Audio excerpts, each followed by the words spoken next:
আমরা প্রথমেই বিশ্ব মুসলিম নেতৃত্বে যারা আছেন তাদেরকে ঐক্যবদ্ধ হওয়ার আহ্বান জানাচ্ছি। আমরা আহ্বান জানাচ্ছি আমাদের মুসলমান নামদারি যারা আছেন, যারা মুসলমান দাবি করেন কিন্তু মুমিন না, আমরা সেই সমস্ত মুসলমান ভাইদের প্রতি আহ্বান জানাচ্ছি। টোটাল বিশ্বে যত মুসলমান আছেন তাদের প্রতি আহ্বান জানাচ্ছি, আসেন আমরা নিরস্ত্র যেভাবে ওআইসি সহ যারা আছেন আপনারা ঐক্যবদ্ধ হন, একই প্ল্যাটফর্মে আসেন এবং আমাদের উপর যেভাবে নির্বিচারে হত্যা করা হচ্ছে, আমাদের সন্তানদের হত্যা করা হচ্ছে, যেভাবে গণহত্যা চালাচ্ছে এবং আন্তর্জাতিক আইন লঙ্ঘন করে যেভাবে নির্বিচারে চুক্তি ভঙ্গ করে হাজার হাজার মুসলমানকে হত্যা করা হচ্ছে, আজকে আমাদের সময় এসেছে বিশ্ব নেতৃত্বের এক কাতারে থেকে তার প্রতিবাদ করা।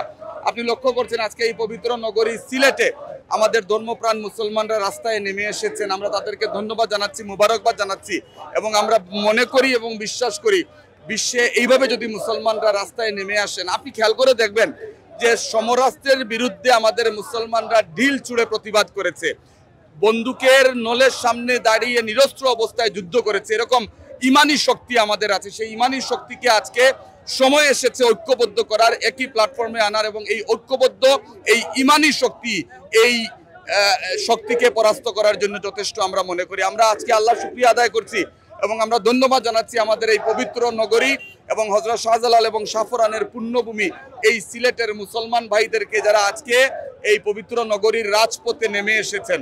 আমরা মনে করি আপনি পণ্য বয়কটের কথা বলেছেন, আমরা পণ্য বয়কট করার ঘোষণা এর আগেও দিয়েছি, আজকে কার্যত যাতে এই পণ্যগুলো আমরা বয়কট করি মনের দিক থেকে এই আহ্বানটুকু আজকে আমাদের মুসলমান ভাইদের প্রতি অনুরোধ করছি। ধন্যবাদ।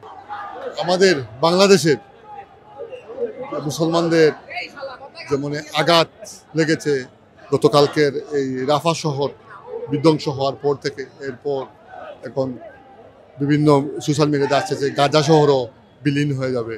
সো এই বিষয়টা অত্যন্ত মর্মান্তিক, মর্মস্পর্শী, পরে কান্না আসার মতো, মুসলমান হিসেবে আমাদের কান্না আসার মতো ঘটনা। আমরা গতকালকে সোশ্যাল মিডিয়া, আমি আমার ব্যক্তিগত আমার ফেসবুক আইডি থেকে দিয়েছি, এর আগেও বিভিন্ন সময় বলতাম বা দিয়েছি যে আমরা এখান থেকে আসলে ফিলিস্তিনিকে তো আর যুদ্ধ করা যাবে না, যাচ্ছে না, বিদায় আমরা ইসরায়েল সংশ্লিষ্ট, ইসরায়েল সহযোগী যত পণ্য আছে আমাদের এই বাংলাদেশি সহ বিশ্বের সকল মুসলমান ভাইদের প্রতি অনুরোধ থাকবে আমরা এই পণ্যগুলো বর্জন করতে হবে, বয়কট করতে হবে। এই বয়কটের কারণে ওরা বুঝতে পারবে যে আমরা 800 কোটি পাবলিকের জনগণের, সারা বিশ্বের মানুষের মধ্যে 200 কোটি প্রায় মুসলমান, আমরা যদি এই পণ্যগুলো বয়কট করি ওদের অর্থনীতিতে এটা বিরাট ধাক্কা লাগবে, ওরা তখন হয়তো অনুভব করতে পারবে যে আসলে ওরা কি নির্মমভাবে আমাদের মুসলমান ভাই বোন বা ছোট ছোট বাচ্চাদেরকে হত্যা করছে। আসলে এক মুসলমান আর এক মুসলমান ভাই, আজকে আসলে দেখছে এই ইহুদি রাষ্ট্র যে ইসরায়েল হামলা করে, যারা নৈপিত্যে রয়েছে আমেরিকা, কিন্তু আমরা আসলে আমাদের মুসলমান জাতির মধ্যে ঐক্যর অভাব আছে। আমরা বাংলাদেশি মুসলিম, আমরা বাংলাদেশি মুসলমান জাতির পক্ষ থেকে বিশ্বের মুসলিম নেতৃবৃন্দর কাছে উদারতা আহ্বান জানাবো যাতে আমরা ফিলিস্তিনি মুসলমানের বিরুদ্ধে ঐক্যবদ্ধভাবে আমরা এই প্রতিবাদ এবং প্রতিরোধ গড়ে তুলি।